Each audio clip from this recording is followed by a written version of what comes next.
അതായത് ഇതിൻ്റെ ഭാവാർത്ഥം പറയുമ്പോൾ ഭക്തിയില്ലാത്തതായ ഏതൊരു കർമ്മവും നിഷ്പ്രയോജനം തന്നെ. ഭക്തിയില്ലാത്തതായ ഏതൊരു കർമ്മവും നിഷ്പ്രയോജനം തന്നെ എന്ന് കൈമുത്യനായത്തിൽ കാണിക്കുന്നു. അതായത് എന്താണെന്ന് പറയുക, ഒരു ന്യായസംഹിതയാണത്.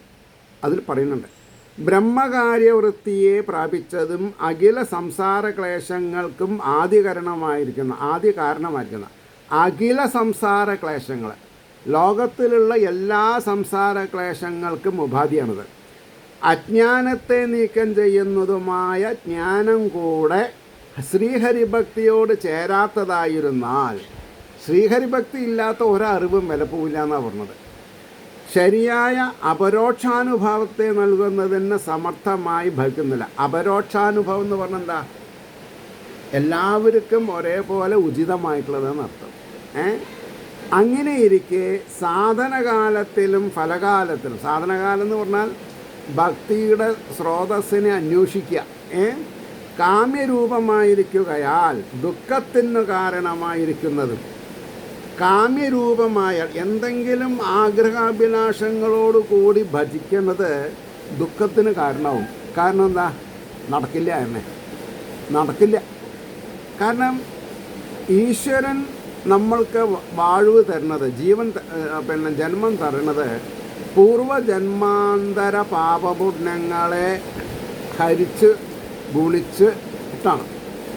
അപ്പോൾ ഈ ജന്മത്തിൽ ഇല്ലാത്തത് ഉണ്ടാവണമെങ്കിൽ ശ്രമിക്കുക എന്നല്ലാതെ കണ്ട് പ്രാർത്ഥിച്ചതുകൊണ്ട് മാത്രമായില്ല. അപ്പോൾ നിഷ്കാമനായിട്ടിരുന്നാലോ ഒരു പ്രശ്നമില്ല. അതാണ് കാമ്യരൂപമായിരിക്കുകയാൽ ദുഃഖത്തിന് കാരണമായിരിക്കുന്നതും, അഥവാ കാമ്യവർജിതമായിരിക്കുന്നതായാൽ കൂടെയും ആ കർമ്മം ഈശ്വരങ്ങൾ സമർപ്പിക്കപ്പെടാത്തതാണെങ്കിൽ, ഞാനൊരു കാര്യം ചെയ്യുകയാണെങ്കിൽ അത് ഈശ്വരന് സമർപ്പിക്കണം. എനിക്ക് എന്ത് കിട്ടും വിചാരിച്ചിട്ട് ഞാൻ പോകരുത്. എവിടെ ആരൊക്കെ ഒന്ന് പറഞ്ഞു കൊടുക്കുകയും ചെയ്യരുത്. ഞാൻ പറഞ്ഞ പക്ഷേ അതായത് ഇപ്പം ഞാനൊരു പ്രഭാഷണത്തിന് പോവാണ്, ഞാൻ ഡ്രൈവറെ വെക്കണു, പെട്രോൾ അടിക്കണു, അത് പ്രഭാഷണം ചെയ്ത സ്ഥലത്തുനിന്ന് അതിനുള്ള മൂല്യം കിട്ടിയിട്ടുണ്ടെങ്കിൽ ഞാൻ സത്കർമ്മമല്ല ചെയ്തത്, ഞാനോ കാശിന് വേണ്ടി കർമ്മം ചെയ്തതെന്ന് അർത്ഥമായി. എനിക്ക് സംതൃപ്തി വേണമെങ്കിൽ അവർ തന്നത് കുറഞ്ഞാൽ, ഇനിയിപ്പോൾ തന്നില്ലെങ്കിൽ 100% നിഷ്കാമകർമ്മമായി ഭഗവാൻ അവിടെ വരവ് വയ്ക്കും എൻ്റെ പേരിൽ. ഇത് സാധാരണക്കാരനോട് പറഞ്ഞാൽ മനസ്സിലാവില്ല, സാധാരണക്കാരന് ദഹിക്കണ കാര്യമല്ല അത്. നിങ്ങൾ ചോദിക്കും, കൂലി ഇല്ലാണ്ട് എങ്ങനെയാണ് ജോലി എടുക്കുക? ജോലിക്ക് കൂലി എടുക്കാം, പക്ഷേ ഭാഗവതം അസംബന്ധമായിട്ടുള്ള കാര്യങ്ങൾ പറഞ്ഞു കൊടുക്കണേന് കാശ് വാങ്ങാൻ പാടില്ല, അത് വാഴില്ല. അതുകൊണ്ടാണ് പറഞ്ഞത്. നമ്മൾ കൊട്ടേഷൻ കൊടുക്കുന്നുണ്ടല്ലോ സപ്താഹത്തിനും കാര്യങ്ങൾക്കൊക്കെ, അതാണ് പറയാൻ കാരണം. അപ്പോൾ ഏത് കർമ്മവും അപ്പോൾ ഈശ്വരങ്ങൾ സമർപ്പിക്കാത്തതായ ഏത് കർമ്മവും ശൂന്യമെന്ന് സാരം. അടുത്ത ശ്ലോകം, അധോ മഹാഭാഗ ഭഗവാനമോഘധൃക് ശുചിസ്രവാ സത്യരഥോ ധൃതവ്രതാം ഉരുക്രമസ്യ അഖിലബന്ധമുക്തയേ സമാധിനാനുസ്മരതദ്വിജേഷ്ഠിതം. അധോ മഹാഭാഗ ഭവാൻ അമോഘധൃക് ശുചിസ്രവാ സത്യരഥോ ധൃതവ്രതാം ഉരുക്രമസ്യാഖിലബന്ധമുക്തയേ സമാധിനാനുസ്മരതദ്വിജേഷ്ഠിതം. ഇതിനർത്ഥം പറയാം, അതുകൊണ്ട് മഹാഭാഗ്യവാനായുള്ളോവേ, അമോഘമായ ദൃഷ്ടിയോടും ശുദ്ധമായ യശസ്സോടും സത്യത്തിൽ രതിയോടും. സത്യത്തിൽ രതി എന്ന് പറഞ്ഞാൽ എന്താ? വാട്ട് വി ആർ, അത് നമുക്ക് മനസ്സിലാവണം. നമ്മൾ ആരാണ്, അതിൽ നമ്മൾ കലർപ്പ് ചാർത്തരുത്. ഞാൻ വലിയൊരാളുടെ അനിയനാണെന്ന് പറഞ്ഞേക്കാൾ ഞാൻ സിമ്പിളാണെന്ന് പറയുന്നതാണ് ശരി. പറഞ്ഞ വിഷയം. അപ്പോൾ സത്യത്തിൽ രതിയോടും, സത്യരഥ ധരിച്ചിരിക്കുന്ന വ്രതങ്ങളോടുകൂടിയ അങ്ങ് സകലരുടെയും ബന്ധമുക്തിക്കായി കൊണ്ട് എന്താ അജ്ഞാനമാകുന്ന അന്ധകാരത്തെ മാറ്റുക. ബഹുവിധ കർമ്മങ്ങളോടുകൂടിയ ഈശ്വരൻ്റെ അതാത് വ്യാപാരത്തെ സമാധി കൊണ്ട് അനുസ്മരിച്ചാൽ, വലിയ വലിയ ആൾക്കാരെ ഈശ്വരീയമായ കാര്യങ്ങൾ എങ്ങനെ പറയാം? സമാധി കണ്ണടച്ച് പറയും. കണ്ണടച്ചാൽ 1 by 1 ആയിട്ട് ഇങ്ങനെ വരും. നമ്മൾക്ക് വരില്ല. എന്താ? നമുക്ക് അത്ര ജ്ഞാനേ ഉള്ളൂ. അപ്പോൾ പറയണു, ഭക്തിശൂന്യങ്ങളായ ജ്ഞാനം, ചാതുര്യം, കർമ്മകൗശലം എല്ലാം വ്യർത്ഥങ്ങളാകയാൽ ഹരിയുടെ ചരിതത്തെ വർണ്ണിക്കണമെന്ന് ഉപദേശിക്കുന്നു.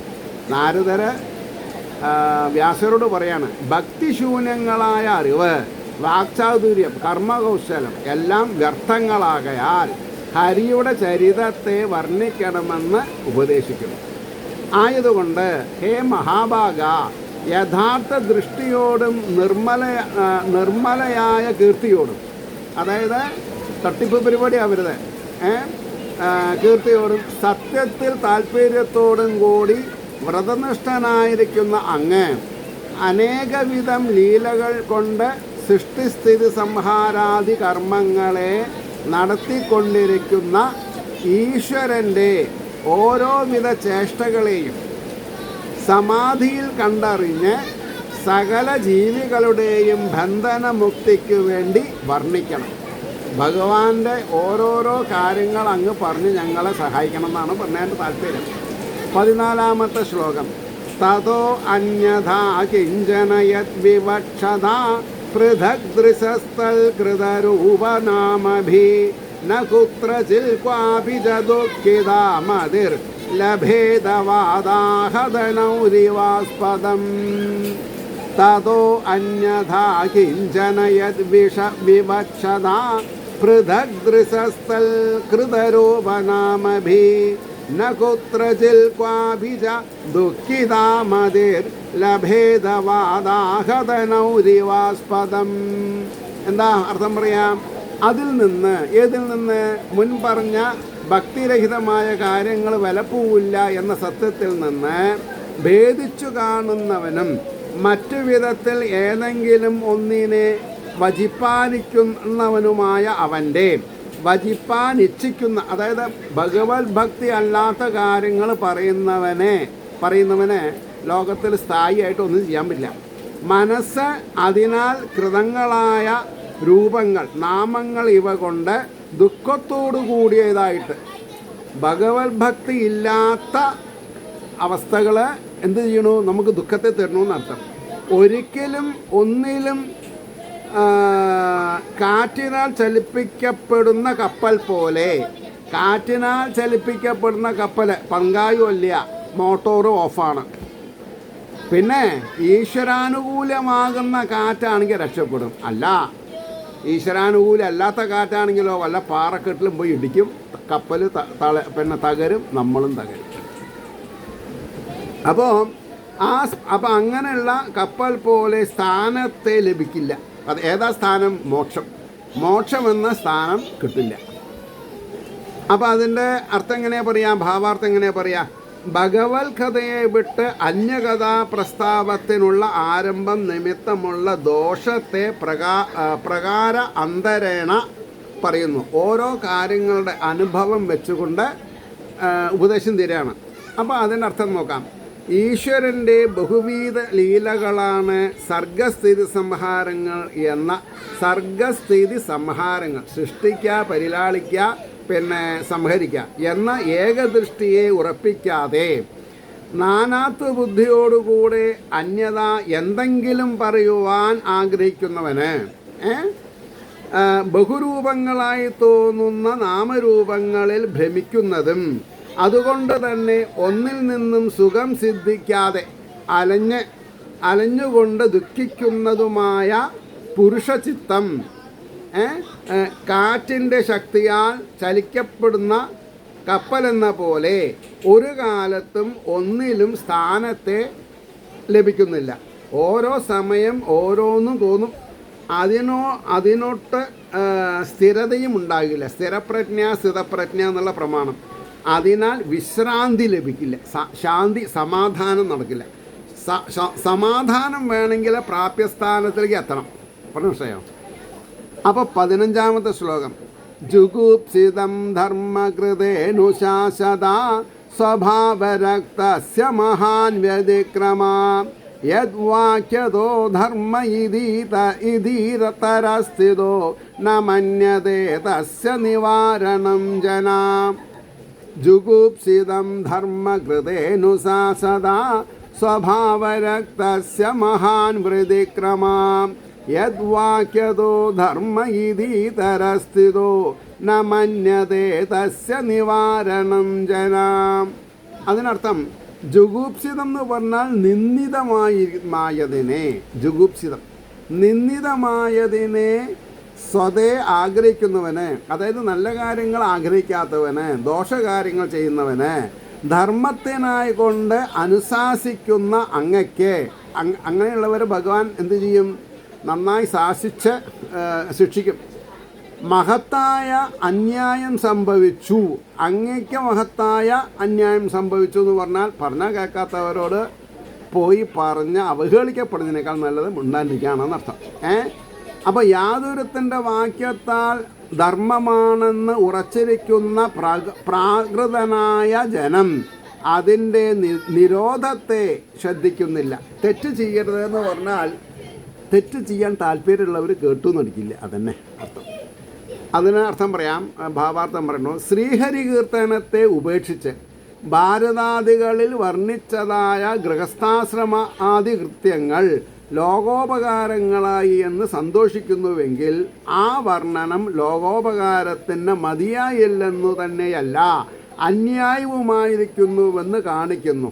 അതായത് മഹാഭാരതത്തിൽ ഒരുപാട് കാര്യങ്ങൾ പറഞ്ഞിട്ടുണ്ട്. അത് ശ്രീഹരി കീർത്തനത്തെ ബാധിക്കുന്നതല്ലെങ്കിൽ വെറും കഥകളായിട്ട് മാറും. അപ്പോൾ വെറും കഥകളായി മാറാതെ കണ്ട് ഈശ്വരപ്രാപ്തിക്ക് ഉതകുന്നതായ കാര്യങ്ങളെ പറയാവൂ. ഞാനൊരു സോഷ്യൽ ക്രിട്ടിക്കാണ്, പക്ഷേ ഞാൻ ആരെയും ചിലപ്പോൾ ക്രിട്ടിസൈസ് ചെയ്തൊന്നും, പക്ഷേ എൻ്റെ ഉള്ളിൽ എനിക്ക് ആരെ പറ്റിയിട്ട് യാതൊരു വിഷമവുമില്ല. കാരണം ഞാൻ വിഷമിച്ചിട്ട് എന്താ കാര്യം? അതായത് ഓരോരുത്തർക്കും അവരവരുടെ ഇൻഡിവിജ്വാലിറ്റി ഉണ്ട് അല്ലേ, അതിനനുസരിച്ചിട്ടല്ലേ നേരാവാൻ പറ്റുള്ളൂ. നേരെ കുറച്ച് ചിലപ്പോൾ എൻ്റെ വൈഫ് പറയും, ഇതിലുള്ളത് മുഴുവനൊന്നും പറയേണ്ട, ആൾക്കാരെ മുഷിപ്പിക്കേണ്ട, സോറി പറയും. എനിക്ക് പറ്റില്ല, അങ്ങനെ പറയാൻ പറ്റില്ല. അപ്പോൾ ഞാനല്ലാതെ ഉണ്ടാവും. അപ്പോൾ ഇവിടെ പറഞ്ഞു നിന്ദ്യമായിരിക്കുന്ന കാമ്യകർമാദികൾ. അപ്പോൾ കാമ്യകർമാദികൾ നിന്ദിക്കപ്പെടേണ്ടതാണ്. ചിലവർ ഇന്ന കാര്യം നടന്നാൽ ഇന്നത് ഭഗവാന് ചെയ്യാമെന്ന് പറഞ്ഞിട്ട് അനുഭവകഥയിൽ പറയും. അതൊന്നും ഞാൻ കേൾക്കാറില്ല. ഞാൻ അങ്ങനത്തെ അനുഭവകഥ അതിൽ കൊടുക്കാറുമില്ല. കാരണം എൻ്റെ അനുഭവകഥ ടോപ്പ് ഗിയറിലുള്ളതാണ്. ഞാൻ ഇവിടെ ഇങ്ങനെ ഇരുന്നിട്ട് രാമകൃഷ്ണ എന്ന് പറഞ്ഞു എൻ്റെ കുട്ടികൾ നല്ല നിലയിൽ പഠിച്ച് പാസ്സായി നല്ല ജോലി ചെയ്യണം. അതെല്ലാവർക്കും പറഞ്ഞാൽ മനസ്സിലാവില്ല. അപ്പോൾ എന്താ നല്ലത്? ഈശ്വരോ രക്ഷതു. ഈശ്വരനോട് പറയാം, ഈശ്വര അങ്ങയ്ക്ക് നന്ദി, നമോവാകം. വേറെ മറ്റുള്ളവരും പറഞ്ഞിട്ട് കാര്യമില്ല. അതാണ് പറഞ്ഞത്. നിന്ദ്യമായിരിക്കുന്ന കാമ്യകർമാദികളിൽ സ്വഭാവത്താൽ തന്നെ രതിയോടുകൂടിയിരിക്കുന്നവരോട് അതുതന്നെയാണ് ധർമ്മം എന്ന് അനുശാസിച്ചതായ അങ്ങയുടെ ആ പ്രവൃത്തി മഹത്തായ അന്യായമായി കലാശിച്ചു. എന്തുകൊണ്ടെന്നാൽ ഇതല്ല കർത്തവ്യം. സംസാരക്ലേശത്തിൽ നിന്ന് വിട്ടുപോകുവാൻ തക്കതായ വ്യാപാരം വേറെയുണ്ട്. എന്താ? കർമ്മം കൊണ്ടോ സന്താനലാഭം കൊണ്ടോ ധനം കൊണ്ടോ ദാനം കൊണ്ടോ ആർക്കും സംസാരമോചനം സിദ്ധിക്കില്ല. ഇത് പറഞ്ഞാൽ എത്ര ആൾക്ക് ഹിതാവും? ഭാഗവതം പറയണു, ധനം കൊണ്ടോ ദാനം കൊണ്ടോ ആർക്കും സംസാര മോചനം കിട്ടില്ല. ഭക്തി ഉണ്ടെങ്കിൽ മോചനായി. ഇത് വളരെ ഒരു ഷോക്കിംഗ് ട്രീറ്റ്മെൻറ്റാണ്. ഷോക്കാണ്. നമ്മളെന്തൊക്കെയോ അത് ഇപ്പം നോക്കൂ, സന്താന ഗോപാലൻ സമയത്ത് പറയിടണു, അവതാരം സമയത്ത് പറവയ്ക്കണു, ഭദ്രകാളി ആവിർഭാവ സമയത്ത് പറവയ്ക്കണു, ഭദ്രകാളി കൂടെ ഉണ്ടാവണം വിചാരിച്ചിട്ട്. അത് കഴിഞ്ഞിട്ട് പിന്നെ രണ്ടാമത്തെ ദിവസം മറ്റേ എന്താ പറയുക, മൂന്നാമത്തെ ദിവസം നരസിംഹാവതാരം പട്ടു ചാർത്തണു. എന്നിട്ട് നരസിംഹത്തിന് മന്ത്രം ജപിച്ചാൽ ഒക്കെ ശരിയാവുമെന്ന് പറയണു. കാരണം വളരെ കർമ്മം കൊണ്ടോ സന്താനലാഭം കൊണ്ടോ ധനം കൊണ്ടോ ദാനം കൊണ്ടോ ആർക്കും സംസാരമോചനം സാധിക്കയില്ല എന്നുള്ള വേദവാക്യത്തിൽ അങ്ങയുടെ അനുശാസനത്തെ കാര്യമായി ഗണിച്ചിരിക്കുന്ന സാധാരണന്മാർക്ക് വിശ്വാസം ജനിക്കയില്ല. അപ്പം എന്ത് വേണം? ഭാഗവതം ഭഗവാനെ പറ്റി തന്നെ വരും. അങ്ങ് തന്നെ നിവൃത്തി മാർഗത്തെക്കുറിച്ച് അവരോട് ഉപദേശിച്ചാൽ പ്രവർത്തിപ്പാൻ സമർത്ഥന്മാരല്ലാത്ത അന്ധന്മാരോട് നമ്മൾ പറയുമ്പോൾ ശ്രദ്ധിക്കണ്ടേ? സമർത്ഥന്മാരല്ലാത്ത അന്ധന്മാർ, പങ്കുകൾ, അതായത് കാലം കൊണ്ട് നടക്കാൻ വയ്യാത്തവരെ മുതലായവർക്കാണ് ഈ വിധിയെന്ന് കൂടെ പറയും. അതിനാൽ പ്രവൃത്തി മാർഗത്തെ ധർമ്മത്വേന ഉറപ്പിക്കുന്നതായ അനുശാസനം അക്രമമായി പോയെന്ന് സാരം. നോക്കൂ, പ്രവൃത്തി മാർഗം. ഇപ്പോൾ രമണ മഹർഷി വാണ പർവ്വതത്തിന് 4 പുറം നടക്കുക. പർവ്വതത്തിന് അത് പ്രവൃത്തി മാർഗമാണ്. അതേമാതിരി ഹിമാലയ പർവ്വതത്തിന് കൈലാസ പർവ്വതത്തിന് പരിക്രമം ചെയ്യും. ഞാൻ സോഷ്യൽ ക്രിട്ടിക് അത് ആദ്യം തന്നെ പറഞ്ഞിട്ടുണ്ട്. ഞാൻ എവിടെയും പോവാറില്ല. കാരണം വ്യാസരും വാൽമീകി മഹർഷിയും പറഞ്ഞതായിട്ടുള്ള കാഴ്ചകളൊക്കെ എൻ്റെ ഉള്ളിലുണ്ട്. അതിന് ഞാൻ ആനന്ദിക്കുകയാണ്. എനിക്ക് അതിനായിട്ട് സമയമില്ല, കാശുമില്ല. അതിനായിട്ടില്ല. എൻ്റെ കയ്യിൽ ധാരാളം കാശുണ്ടെങ്കിൽ ഞാൻ ധാരാളം ഭാഗവതം വാങ്ങിയില്ലാത്തവർക്ക് കൊടുത്ത് ക്ലാസ് എടുക്കും, പറഞ്ഞു കൊടുക്കും. വളരെ ശ്രദ്ധിക്കേണ്ട കാര്യമാണ്. അപ്പോൾ പ്രവൃത്തി മാർഗത്തെ ധർമ്മത്തേന ഉറപ്പിക്കുന്നതായ അനുശാസനം അക്രമമായി പോയെന്ന് സാരം. അക്രമമാണ്. നിങ്ങൾ ചെയ്തത് ശരിയല്ല എന്ന് നാരദര് വ്യാസരോട് പറയുക ചെയ്യുന്നത്. അടുത്ത ശ്ലോകം 16. വിചക്ഷണോ അസ്യ അർഹതി വേദിതും വിഭോ അനന്തപാരസ്യ നിവൃത്തിത സുഖം പ്രവർത്തമാനസ്യ ഗുണൈരനാത്മന തതോ ഭവാൻ ദർശയ ചേഷ്ടിതം വിഭോ. വിചക്ഷണോ അസ്യ അർഹതി വേദിതും വിഭോ അനന്തപാരസ്യ നിവൃത്തിത സുഖം പ്രവർത്തമാനസ്യ ഗുണൈരനാത്മന തതോ ഭവാൻ ദർശയ ചേഷ്ടിതം വിഭോ. അർത്ഥം പറയണത് അപരിച്ഛിന്നൻ എന്ന് പറഞ്ഞിട്ടുണ്ടെങ്കിൽ പരിച്ഛിന്നം ചെയ്യാൻ സാധിക്കാത്തതെന്ന് അർത്ഥം. മനസ്സിലാക്കാൻ സാധിക്കാത്തതായ സർവവ്യാപിയായിരിക്കുന്ന ഇവൻ്റെ ഈശ്വരൻ്റെ നിവൃത്തി മാർഗം കൊണ്ടുള്ള പ്രവൃത്തി മാർഗം ഉപേക്ഷിക്കുക. നിവൃത്തി മാർഗം, വാട്ട് ഈസ് ദി സൊല്യൂഷൻ? അതാണ് നിവൃത്തി മാർഗം കൊണ്ടുള്ള ആനന്ദത്തെ അറിവാനായിക്കൊണ്ട് നിപുണൻ അർഹനാകുന്നു. നിപുണൻ എന്ന് പറഞ്ഞാൽ ആരാ? സാമർഥ്യമുള്ളവൻ എന്നർത്ഥം. എല്ലാവരും നിപുണന്മാരല്ല. ഞാൻ നിപുണനാണോ ചോദിച്ചാൽ ആണ്. എന്താ, എന്ത് ചെയ്യാം എന്ന് ഞാൻ മനസ്സിലാക്കി. അതായത് ഈശ്വരോപാസന ചെയ്യുക, ബാക്കിയുള്ളതൊക്കെ വരും വരായികൾ വരണ കൂട്ടത്തിൽ വരട്ടെ എന്ന് സമാധാനിക്കുക. കാരണം ഞാൻ നിപുണനാണ്.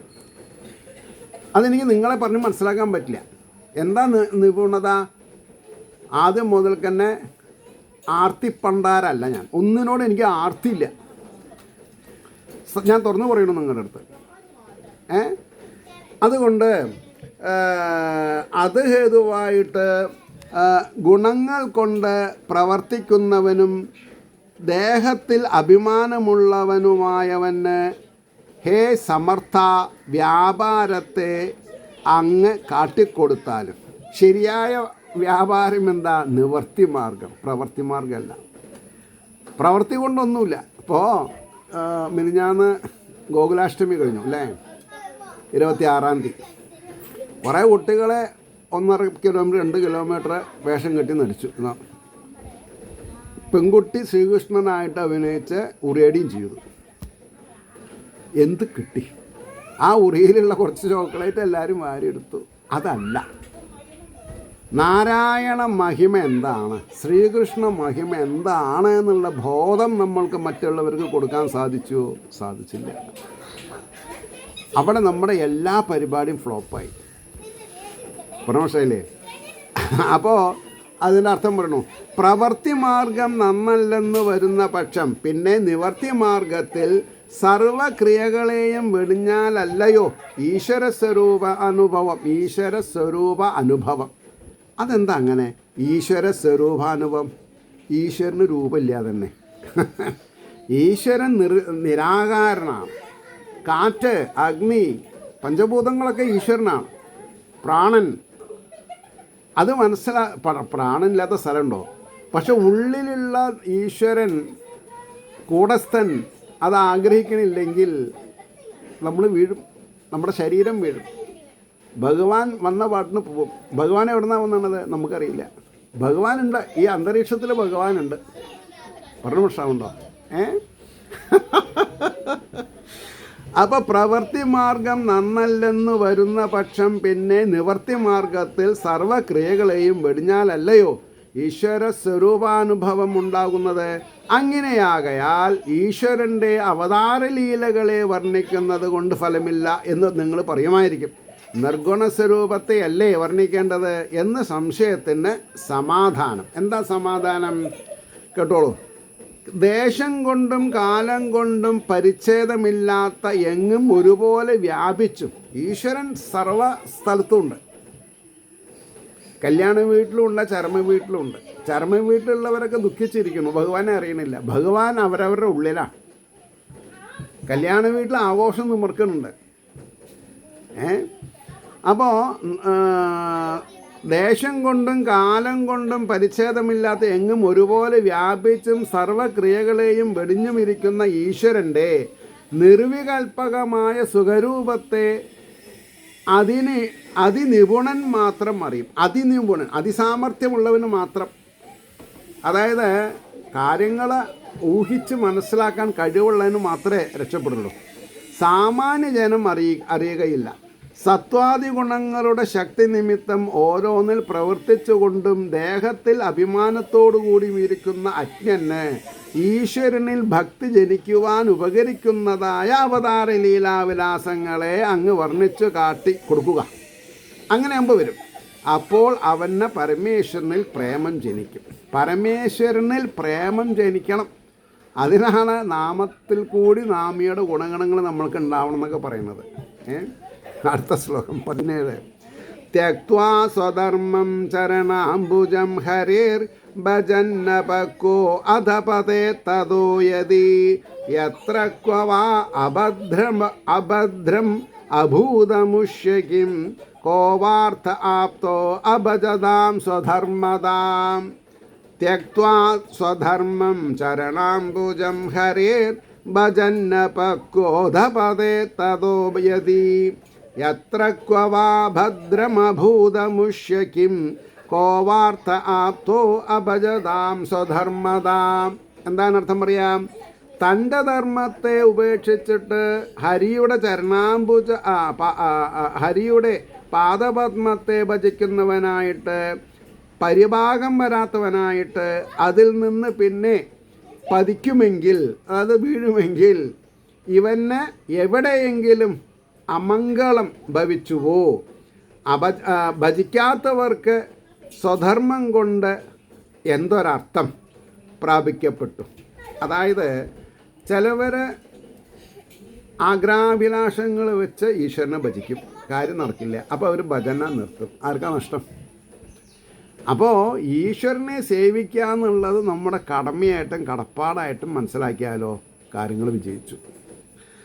അപ്പോൾ കാമ്യകർമാദികൾ കൊണ്ട് അനർത്ഥം സംഭവിക്കുന്നതാകയാൽ അവയെ ഉപേക്ഷിച്ച് ഹരിഭജനത്തെ ഉപദേശിക്കണമെന്ന് മുമ്പത്തെ ശ്ലോകം കൊണ്ട് പറയണ്ടായി.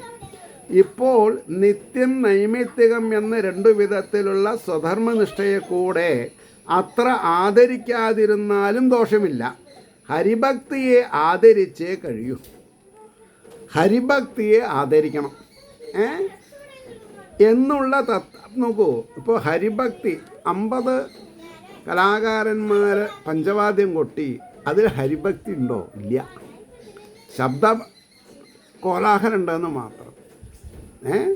നേരെ മറിച്ച് ഒരു 4-5 ആൾ കൂടിയിട്ട് നാരായണ ജപം ജപിച്ച് 3 പ്രദക്ഷിണം വെച്ചാൽ കണ്ടു നിൽക്കണമെന്നവർക്കും ഭക്തി ഉണ്ടാവും, അവർക്കുണ്ടാവും. പറഞ്ഞു മനസ്സിലായോ? അത് പ്രത്യേകം ശ്രദ്ധിക്കണം. സ്വധർമ്മ ശ്രദ്ധയെ ഉപേക്ഷിച്ചും, ഈശ്വരധർമ്മം എന്താ വെച്ചാൽ അതേ ചെയ്യാൻ പാടുള്ളൂ.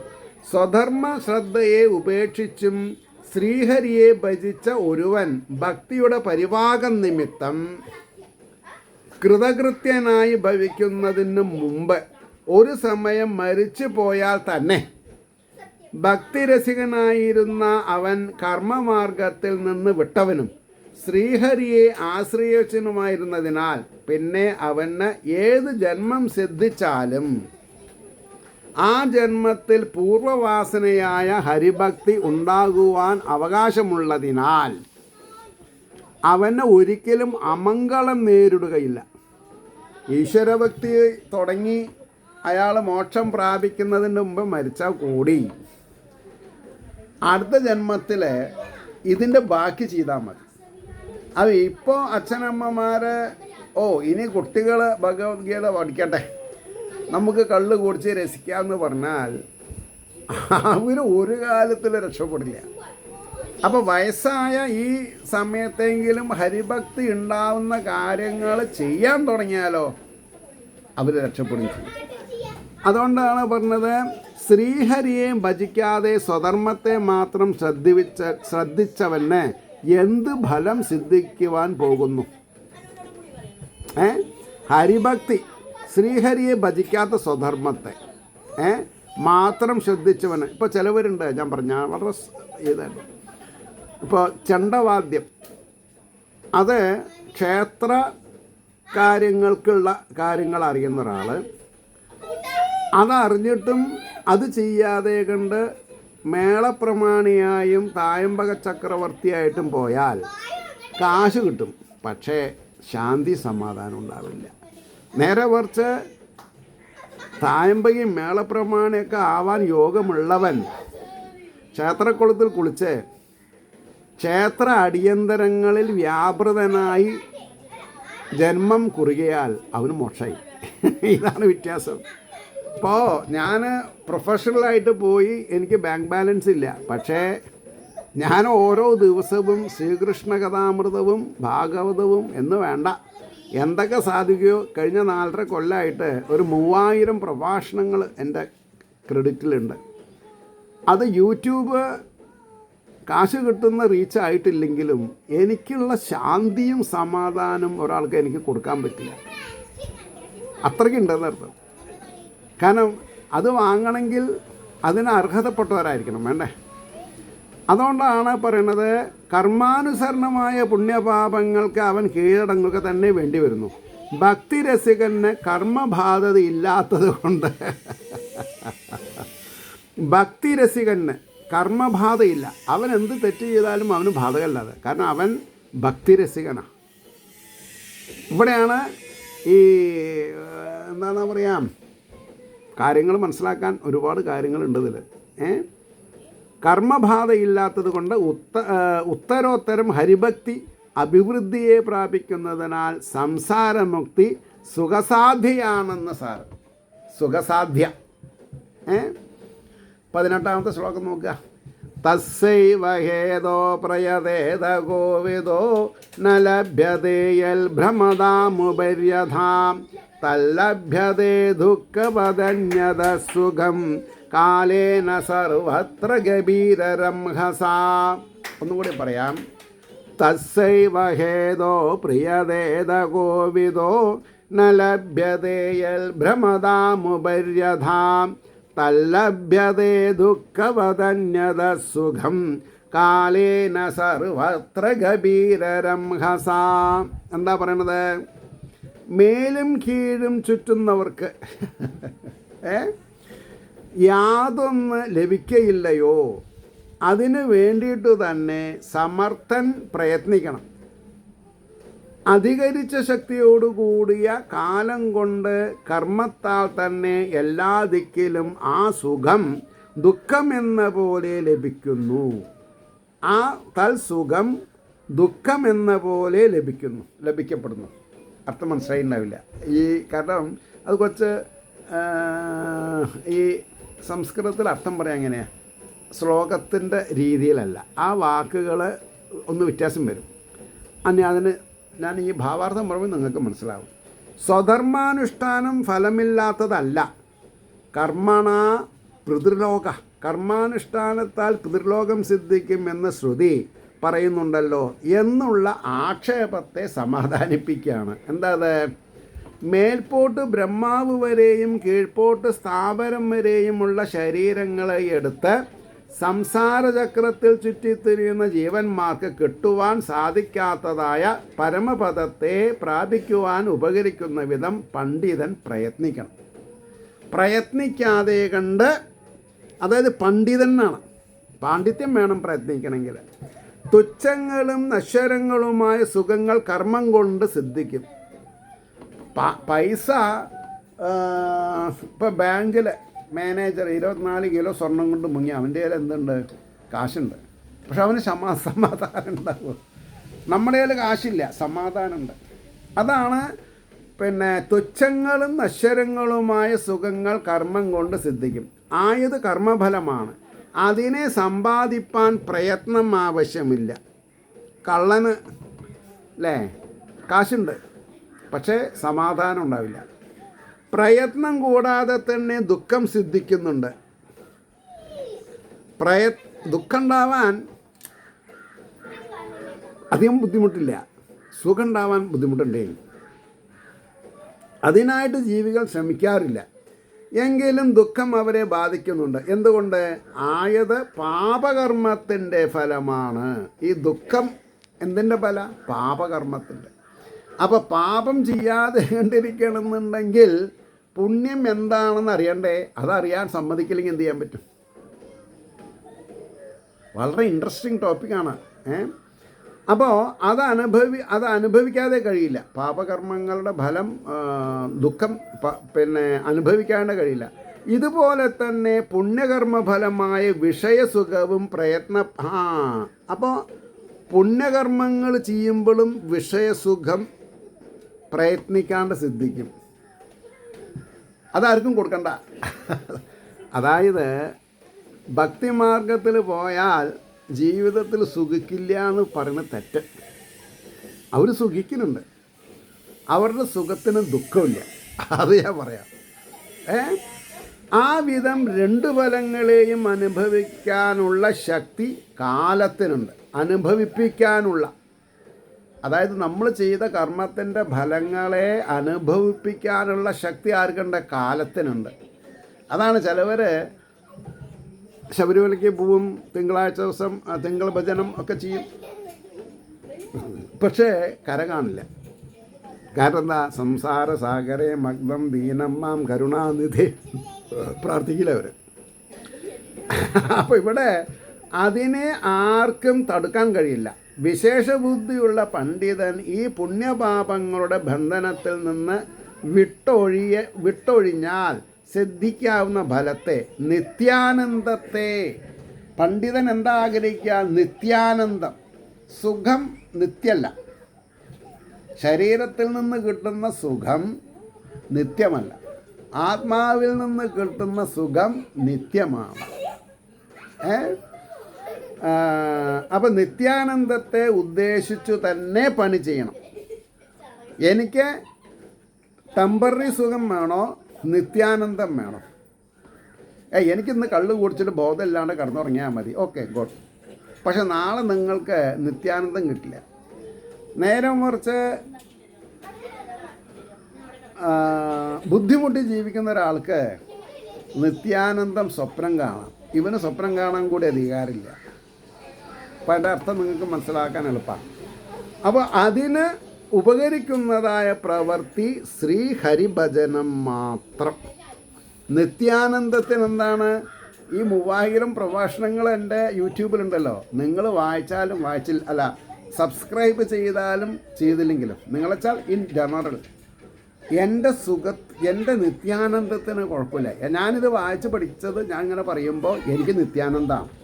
ഞാൻ അതുകൊണ്ടാണ് എൻ്റെ നാട്ടുകാരി എന്നോട് ഇങ്ങനെ ഒരു കാര്യം വേണമെന്ന് പറഞ്ഞപ്പോൾ പെട്ടെന്ന് ഞാൻ പറ്റില്ല എന്നൊക്കെ പറഞ്ഞു നോക്കി. പിന്നെ ഞാനത് സമ്മതിച്ച് പിന്നെയാണ് എനിക്ക് മനസ്സിലാവണത് ഇത് ഭഗവാൻ തന്ന ഒരു ഷോർട്ട് റൂട്ടാണ്. തനിക്ക് അറിയാലോ, താൻ പറഞ്ഞോളൂ, ഞാനൊപ്പമുണ്ട്. നിത്യാനന്ദം, പരമസുഖം, മനസ്സിലായില്ലേ? അത് കഴിഞ്ഞ് 19ാമത്തെ ശ്ലോകം. 19ാമത്തെ ശ്ലോകത്തോട് കൂടിയിട്ട് നമുക്ക് നിർത്താം. നവൈ ജനോ ജാതു കഥം ചനാവ്രജേ മുകുന്ദ സേവ്യാന്യവദംഗ സംശ്രിതേം സ്മരൻ മുകുന്ദാംഘ്രിയുപ ഗൂഹനം പുനർവിഹാതുമിശ്ചേനരസഗ്രഹോ യഥാം. നവൈ ജനോ ജാതു കഥം ചർച്ചനാവ്രജേ മുകുന്ദ സേവ്യാന്യവദംഗ സംശ്രിതീം സ്മരൻ മുകുന്ദാംഘ്രി ഉപഗൂഹനം പുനർവിഹാതുമിശ്ചേനരസഗ്രഹോ യഥാം. അതിൻ്റെ അർത്ഥം പറയുമ്പോൾ, മുകുന്ദനെ ആശ്രയിക്കുന്ന ജനം അന്യനെ പോലെ ഒരിക്കലും യാതൊരു വിധവും സംസാരത്തെ പ്രാപിക്കയില്ല. പ്രശ്നത്തിലേക്ക് പോവില്ലേള്. സദാ മുകുന്ദനെ ഭജിക്കുന്ന ആൾക്ക് കാണുമ്പോൾ ദരിദ്രനാണെന്ന് തോന്നും. ഒരു ഉദാഹരണം, കുചേലൻ്റെ ബാങ്ക് ബാലൻസ് 0, പക്ഷേ അദ്ദേഹം സദാ ആനന്ദ നിർവൃതിയിലാണ്. നമ്മൾ 25 ഉറുപ്പ്യക്ക് അവൽ വെച്ചത് പോയി. കാരണം എന്താ? കുചേലൻ്റെ ഗുണഗണങ്ങൾ നമ്മൾക്കില്ല. നമ്മൾ ഈ ആചാര്യന്മാർ വിളിച്ച് പറഞ്ഞത് എന്താ? നിങ്ങൾക്ക് അവിൽപ്പൊതി വെച്ചാൽ നിങ്ങൾക്ക് ഭാഗ്യക്കുറി കിട്ടുന്നല്ലേ പറഞ്ഞത്. അപ്പോഴാണ് തെറ്റുപറ്റിയത്. എൻ്റെ കടമയാണ്, കടപ്പാടാണ്. അപ്പം നമ്മൾ എന്ത് ചെയ്യണം? ഒരു ദിവസത്തെ അവിലുപ്പുമാവിന് കാശ് ചിലവാക്കിയാൽ അതൊരു ഗുണം. അല്ലാണ്ട് അവിൽക്കിഴി നമ്മൾ വെച്ച് 25 ഉറുപ്പ്യ ഓഫീസിലും കൊടുത്തു, 10 ഉറുപ്പ്യ ഈ കിഴി മടക്കി തരുമ്പോൾ ദക്ഷിണയും കൊടുത്തു, 35 ഉറുപ്പ്യ പോയി. കാരണം നമ്മളൊക്കെ ആഗ്രഹാഭിലാഷങ്ങളോട് കൂടിയിട്ട്, അത് തെറ്റ്, അത് പറയാൻ പാടില്ല. ഞാൻ എന്തുകൊണ്ടാണ് ഈ സപ്താഹത്തിൽ ഈ ജ്ഞാനയജ്ഞം എന്ന് പറയാമെന്നല്ലാണ്ട് ജ്ഞാനം പകരാനുള്ള സന്ദർഭം കമ്മിയാണ്. എല്ലാവർക്കും ബാലെ ടൈപ്പ് മതി, എല്ലാം ഫ്ലെക്സ് സിസ്റ്റം. അത് അതിലേറെ അപകടമാണ്. പിന്നെ ഓരോ ദിവസം മഹാഭാരത യുദ്ധത്തിന് ഓരോ ദിവസം ഓരോ ഗ്രൂപ്പുകാരും, പാണ്ഡവരും കൗരവരും മാറിയിട്ടുള്ള വ്യൂഹങ്ങൾ ചമയ്ക്കും. അതായത് ശത്രുക്കൾക്ക് ഉള്ളിൽ കടക്കാൻ പറ്റാത്ത രീതിയിൽ മുന്നേറും അവർ. അതേപോലെ ഓരോ ദിവസം ഓരോ ദീപാലങ്കാരം, 400-450 ചരാത് വേണം, 1 ടിന് എണ്ണ വേണം ദിവസം. എൻ്റെ പൊന്നെ, അതൊന്നും സഹിക്കാൻ വയ്യ. അവർ ഇത് മനസ്സിലാക്കിയിട്ടില്ല. കർമ്മം കൊണ്ട് ഒന്നും ഉണ്ടാവില്ല, പ്രവൃത്തി കൊണ്ടൊന്നും നടക്കില്ല. അതുകൊണ്ടാണ് പറഞ്ഞത്. പിന്നെ അതെ, എന്തുകൊണ്ടെന്നാൽ രസത്തിൻ്റെ ആഗ്രഹത്തോടു കൂടി അവൻ മുകുന്ദപാദ സേവയെ സ്മരിക്കുന്നവനായിട്ട് പിന്നെ ഉപേക്ഷിപ്പാനായി കൊണ്ട് ഇച്ഛിക്കയില്ല. ഒരിക്കൽ മുകുന്ദപാദ സേവ ചെയ്ത് ആത്മരസം അനുഭവിക്കാൻ തുടങ്ങിയ ആൾ പിന്നെ ലൗകികത്തിലേക്ക് പോവില്ല. അതാണ് എൻ്റെ. ഇനി അത് ഒന്നുകൂടി ഭാവാർത്ഥത്തിലേക്ക് നോക്കാം. ഹരിഭക്തന് എവിടെയും അമംഗളമില്ലെന്ന് മുമ്പ് പറഞ്ഞു വെച്ചതിനെ ഈ ശ്ലോകം കൊണ്ട് പ്രതിപാദിക്കുകയാണ്. മുക്തിപ്രദനായ ശ്രീഹരിയെ, മുക്തിയാണ്, അത് വേണമെങ്കിൽ പിന്നെ അദ്ദേഹത്തിനെ ഭജിച്ചിട്ട് യാതൊരു കാര്യമില്ല. അപ്പോൾ മുക്തിപ്രദനായ ശ്രീഹരിയെ സർവാത്മന ജനം സിദ്ധിയെ പ്രാപിക്കാതെ മരിപ്പാനും പിന്നെ ഏതെങ്കിലും ഒരു യോനിയിൽ ജനിക്കാനും സംഗതി വന്നാൽ കൂടി കേവല കർമ്മനിഷ്ഠനെ പോലെ ഒരു വിധത്തിലും സംസാരക്ലേശം അനുഭവിക്കേണ്ടതായി വരികയില്ല. അവൻ എങ്ങനെ വീണാലും 4 കാലം വരെ വീഴുള്ളൂ. എന്തുകൊണ്ടെന്നാൽ പൂർവജന്മത്തിൽ ഹരിപാദത്തെ സേവിച്ചത് കൊണ്ടുള്ള ആനന്ദം അവനെ ഉപേക്ഷിക്കാത്തതിനാൽ ആ സംസ്കാരത്തിൻ്റെ ഫലമായിട്ട് ഈ ജന്മത്തിലും അവൻ മുകുന്ദപാദത്തെ സ്മരിക്കുകയും ഭജിക്കുകയും ചെയ്യും. യതതേച്ച തതോ ഭൂയ സംസിദ്ധോ ഗുരുനന്ദന പൂർവാഭ്യാസേന തേനേവ ഹ്രിയതേ ഹ്യവശോ അഭിസ എന്ന പ്രമാണം. പൂർവജന്മത്തിലെ ആ അഭ്യാസത്തിന് അധീനമായ ആ ജീവൻ വീണ്ടും അപരോക്ഷാനുഭവം സിദ്ധിക്കുന്നത് വരെ ആ മാർഗത്തിൽ യത്നിക്കും, മോക്ഷം കിട്ടുന്നത് വരെ. അതിനാൽ ശീഘ്രം ഫലം സിദ്ധിക്കും എന്ന് ഭഗവാൻ അർജുനന് ചെയ്ത ഉപദേശം ഇവിടെ സ്മരണീയമാകുന്നു. അപ്പോൾ അർജുനന് കൊടുത്ത ആദരവ്, അർജുനന് കൊടുത്തിട്ടുള്ള അനുഗ്രഹം നമ്മൾക്ക് കിട്ടണമെങ്കിൽ നമ്മൾ എന്ത് വേണം? നിഷ്കാമകർമ്മം ചെയ്തുകൊണ്ട് ഭഗവത് പ്രീതി ചെയ്തുകൊണ്ടിരിക്കണം. അച്ഛനമ്മമാരെ വന്ദിക്കുക, ഗുരുജനങ്ങളെ വന്ദിക്കുക, സമൂഹത്തിൽ അവശത അനുഭവിക്കുന്നവരെ കണ്ടാൽ പരിഹസിക്കാതെ കണ്ടിരിക്കുക, അവർക്ക് ഒരു താങ്ങും തണലുമായിട്ട് തീരുക. ഇതൊക്കെയാണ് ആവശ്യം എന്ന് പറഞ്ഞുകൊണ്ട് ശ്രീഹരിയുടെ ഭക്തിക്കും അനുഗ്രഹത്തിനും പാത്രീഭൂതരാവട്ടെ എന്ന് ആശിച്ചുകൊണ്ട് വാക്കുകൾ ചുരുക്കുന്നു. നമസ്കാരം. നാളെ കാണാം.